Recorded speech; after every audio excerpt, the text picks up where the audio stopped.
আমার সঙ্গে কোনো কিছুই যাবে না, সেদিন তোমার সঙ্গে কি যাবে? এই যে আমরা এই নব বৃন্দাবনে এসে কি করছি, এই নামে যাবে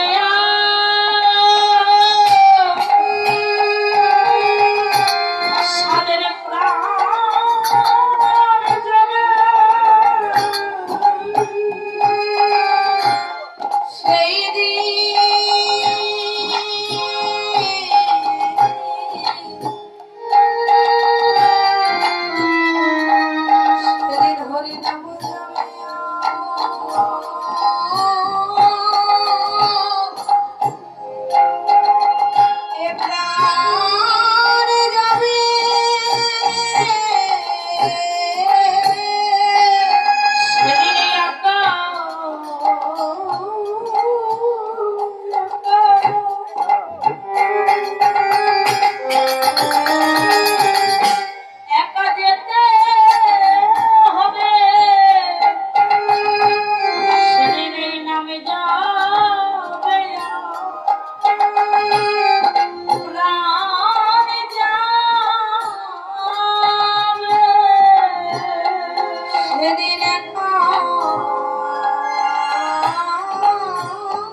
সবাইকে যেতে হবে।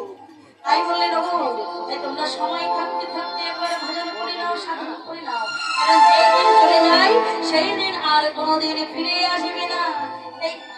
ওমা আচ্ছা, কোন ভক্ত যদি মনে করে ওই সমুদ্রের ঢেউ ওঠে না, ওই সমুদ্রের কিনারায় দাঁড়িয়ে যদি মনে মনে ভাবে যদি ওই সমুদ্রের ঢেউটা থামে তারপরে স্নান করবো, হ্যাঁ ওই সমুদ্রের ঢেউ কোনোদিন থামবেও না, তার ভাগ্যে স্নান করাও হবে না। ঠিকই তেমনি এই জগতের মোহমায়া জগতের সংসারের ভক্তগণ যদি মনে মনে ভাবে এই যে সংসারের সমস্ত দায়িত্ব কর্তব্য শেষ করে তারপরে আমরা ভগবানের ভজন সাধন করব, তার সংসারের দায়িত্ব কখনো শেষ হবে না, তার কৃষ্ণ ভজন কখনো। তাই বললেন গো সময় থাকতে থাকতে তোমরা কৃষ্ণ ভজন করো। এই যে মালায় ক্যালসিয়াম থাকতে থাকতে ভজনটা করে নাও, হ্যাঁ কারণ এই যে বদনে কথা বলতে বলতে নাম করে নাও, কারণ সেদিন হরিবল বলতে গিয়ে আপনার যদি দাঁত উঠে যায় হরিবল হয়ে যাবে, সেই জন্য ভগবানের তাই সময় থাকতে থাকতে তোমরা করে নাও। তাই আজকে ওই গোপীগণের মনোবাঞ্ছা পূর্ণ করবে বলে এই দিকে শ্রীমতী রাধারানী আমার সখীগণকে বলছে, সখীরে তোরা যাবি না সেই মহারাজে।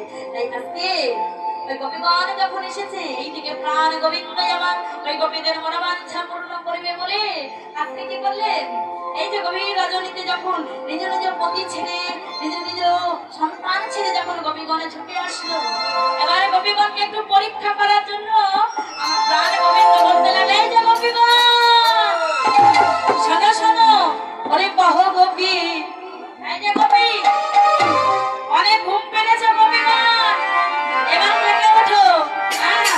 হরি বল, আরে ঘুমিয়ে আছে, এবার থেকে ওঠো। ওরে কহ গোপী কিসের দাবি মনে মনে, আরে কহে গোপী কিসের দাবি